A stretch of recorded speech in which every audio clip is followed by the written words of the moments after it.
This is topic E, part 3, and we're now going to be continuing to look at limits as x approaches plus and minus infinity, and we'll concentrate now on the trig functions. First of all, one thing we know about trig functions is every single one of them is periodic. They repeat themselves over and over, every 2 pi or every pi or whatever the period happens to be. So what does that tell us about their limits as x goes to plus or minus infinity? It actually tells us that these limits cannot possibly exist. None of the graphs of the trig functions ever settle down and approach one particular value. Instead, they continue to cycle through the same cycle of values over and over. Just as a quick example, if I think about the sine function, it's one we all know really well, right?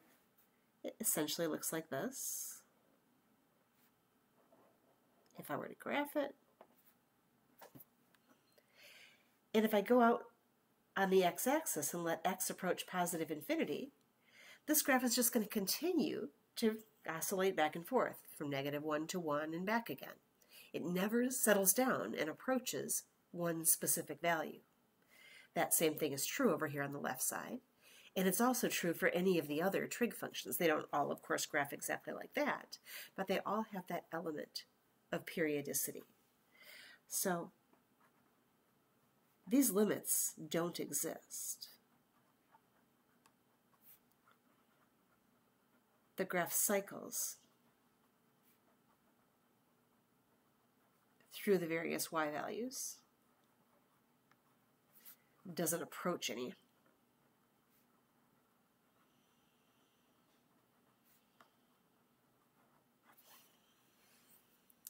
All right, that does not mean, however, that every function that contains a trigonometric piece is going to have a limit that doesn't exist. Let's think for a moment about the functions sine x and cosine x. What's the range of those functions? Got the graph right up here, right?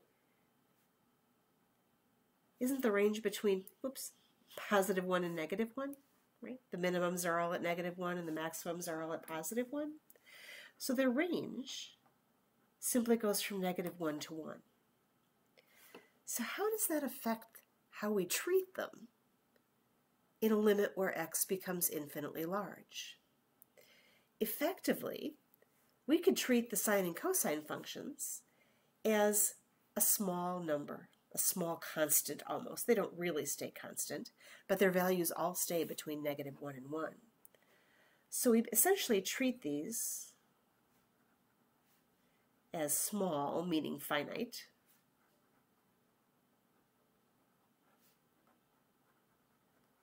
values. We'll see the consequences of that as we work through a few examples on the next page.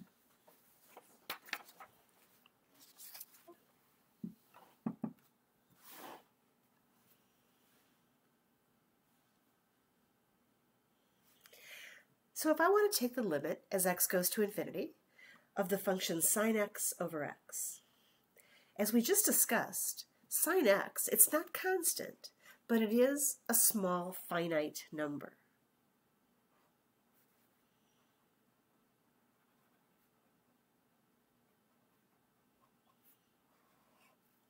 And the denominator, x, is going to infinity. So I have some number between plus and -1 divided by a number that's getting increasingly large. That limit has to go to 0.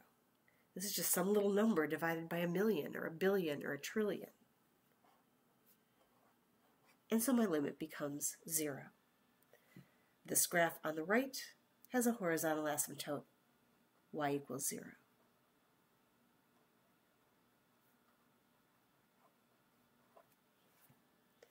All right, what about this one? It's just the reciprocal of the one we just looked at. In this case, the numerator x is becoming infinitely large, and the denominator sine x is again just some small finite number. Now that one's a little bit more of a problem.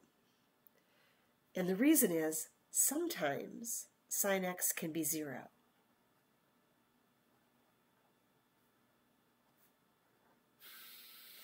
So we have to be a little bit careful with that one. We're going to have to go with does not exist on that limit, simply because of the fact that infinity divided by 0 is not a structure that we can work with.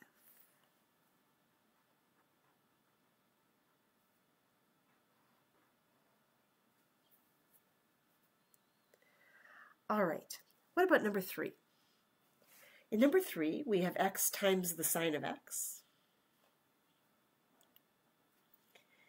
X is infinitely large, and sine of x is again some small finite number. We're back to the same problem. As long as that small finite number is non-zero, infinity times any number is still infinitely large. But as soon as we get infinity times 0, we've got a problem, and it becomes an indeterminate form.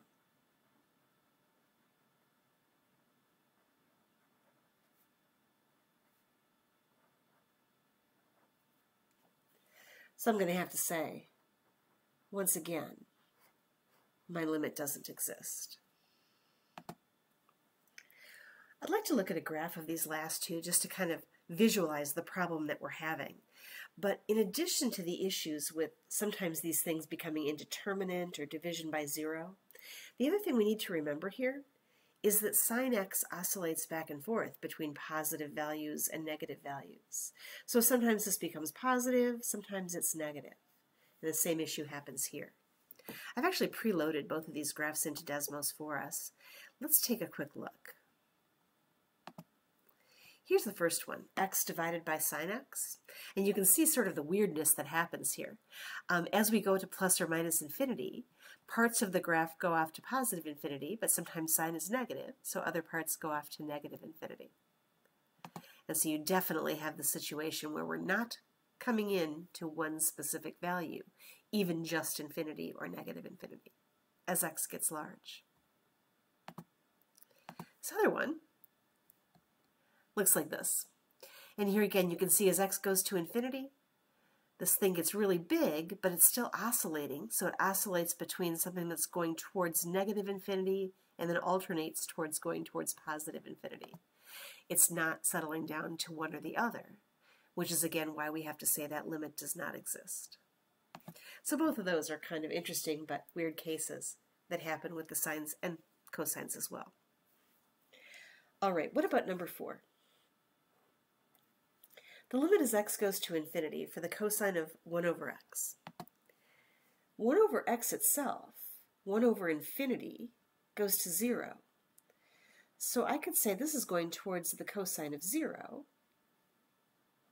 which would have a limit of 1. This is going to have a horizontal asymptote on the right at y equal to 1.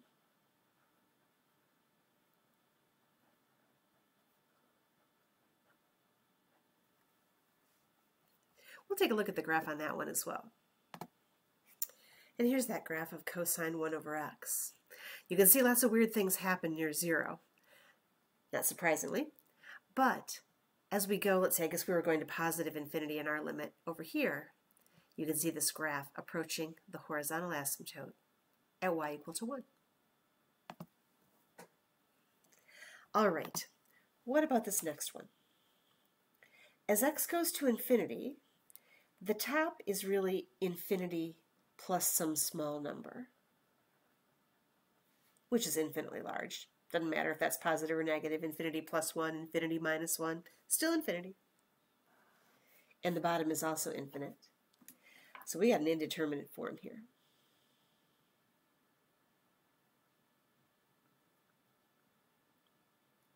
This one is an indeterminate form, though, that I think I may be able to work with, unlike the ones we had up above, where we had that issue with the positive and negative alternation giving us trouble. Here, just like those rational functions, I think we might be able to try dividing by the x, the highest power of x in the denominator. And let's see if we get something we can use. So I'm going to go ahead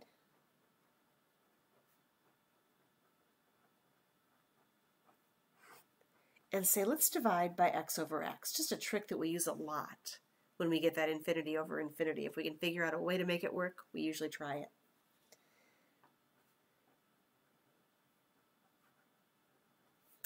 X divided by x is 1, plus here I'll get cosine x over x, and on the bottom x divided by x is 1 again. All right, let's take a look at this. Cosine x is just a small number. It's something between -1 and 1. And x is going to infinity.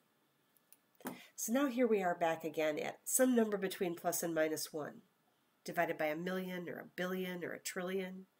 No matter whether it's positive or negative, that fraction is close to 0. And so 1 divided by 1 gives me 1 for my limit. And once again, it looks like we're looking at the right side, a horizontal asymptote at 1.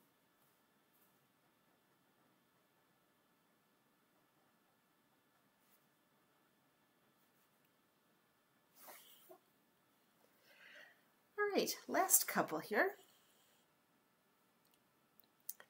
In number 6, we've got tangent x over x squared as x goes to infinity. This is the first time we've looked at something that's not a sine or a cosine. And I'll remind you that tangent is not bounded nicely like sine and cosine. Tangent actually has asymptotes of its own. It goes off to plus and minus infinity.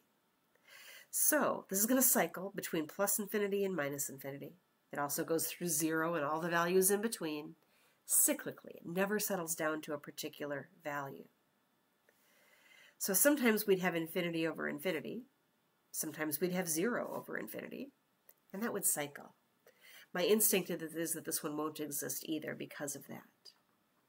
This can be any number from minus infinity to infinity. And of course, that's also going to infinity. And so there's no pattern here. And I think we're going to find that that limit doesn't exist. We'll verify that one with a graph. Sometimes when they're weird like that, it's kind of nice to have the option of looking at a graph. And here's our graph of y is equal to tangent x over x squared. As you can see, other than right in the middle where we've got some interesting things happening, it appears that as we go to infinity, we're getting these sort of little, I don't know what you call them, little S-shaped or snake-shaped things, waves we sometimes call them. That's just going to repeat itself over and over. This graph appears repetitive. It never settles down to just one specific value, which is why we would, again, have to say that limit doesn't exist. So our instincts here, we're good. All right, the last one. I'd like to take a look at this one, and I want to look at this one graphically because I think for a lot of us, the inverse tangent function isn't one that we use a lot. So the limit as x goes to infinity of the inverse tangent of x. Let's go over and graph that one.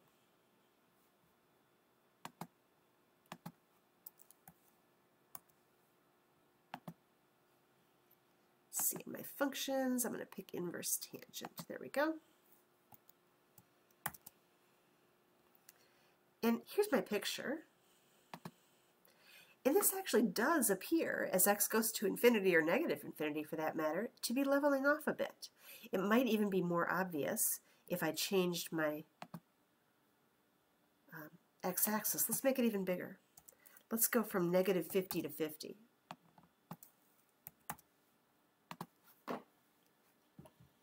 And I can really start to see now that this graph is leveling off. It doesn't appear to want to go all the way up. It's just kind of getting level, and I want to know what value is it that that graph is leveling off at.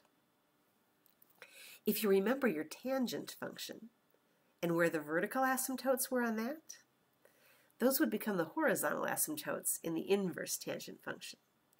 But if you're not sure that you remember, here's kind of a nice little way to do it. Sorry, I just had to get things repositioned so you could see everything I needed you to see. I do know that wherever this levels off, and I can't really read it perfectly right now, it probably, being trig, has something to do with pi. So if I go into my little wrench, my graph settings, and I change the y-axis, what if I have my graph on the y-axis go between negative pi and pi. And I'm going to choose as a step size pi fourths. I can always change that if I need to later on. Now look how nicely I can see that horizontal asymptote. I've gone by fourths, and right up here, pi over 2 is right where that graph seems to be leveling off. So if I have a pretty good inkling that something has to do with pi, and so often with trig functions it does, labeling my axes in terms of pi can be really helpful. So I believe this limit, based on the graph, is going to be pi halves.